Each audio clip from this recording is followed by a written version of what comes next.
ইয়েমেনে ইসরায়েলি হামলায় ৮ জন নিহত হওয়ার পর তার মোক্ষম জবাব দিতে ইসরায়েলে ছুটে গেল হাইপারসনিক ক্ষেপণাস্ত্র। মধ্যপ্রাচ্যের চলমান সংঘাতের মধ্যে ইয়েমেন এবং ইসরায়েলের মধ্যে উত্তেজনা চরম আকার ধারণ করেছে। ২৫ সেপ্টেম্বর বৃহস্পতিবার ইয়েমেনের রাজধানী সানার আবাসিক এলাকা ও বেসামরিক অবকাঠামো লক্ষ্য করে ইসরায়েল অন্তত ১২টি বিমান হামলা চালায়। স্থানীয় স্বাস্থ্য কর্তৃপক্ষের দেওয়া তথ্য অনুসারে এই হামলায় অন্তত ৮ জন নিহত এবং ১৪২ জন আহত হয়েছেন। ইসরায়েলের এই হামলার জবাবে হুথি নিয়ন্ত্রিত ইয়েমেনের সামরিক বাহিনী দ্রুত পাল্টা সামরিক অভিযান পরিচালনা করেছে। ইয়েমেনি সেনাবাহিনী জানিয়েছে তারা নতুন করে ইসরায়েল বিরোধী সামরিক অভিযানে একাধিক ওয়ারহেডযুক্ত হাইপারসনিক প্যালেস্টাইন ২ ব্যালিস্টিক ক্ষেপণাস্ত্র ব্যবহার করেছে। এই ক্ষেপণাস্ত্রগুলো ইসরায়েলের অধিকৃত তেল আবিবের ইয়াফা অঞ্চলের বেশ কয়েকটি সংবেদনশীল লক্ষ্যবস্তুতে সফলভাবে আঘাত এনেছে।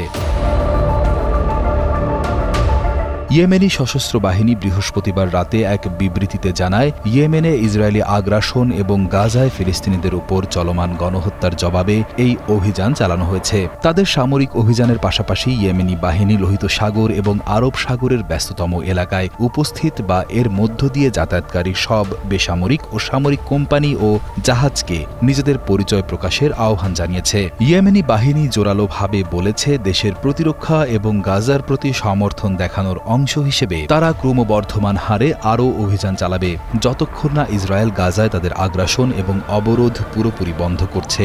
বিশেষজ্ঞদের ধারণা, এই সংঘাত শুধু গাজা বা ইয়েমেনের মধ্যে সীমাবদ্ধ থাকছে না, বরং এর বিস্তার আরও বাড়ার আশঙ্কা রয়েছে।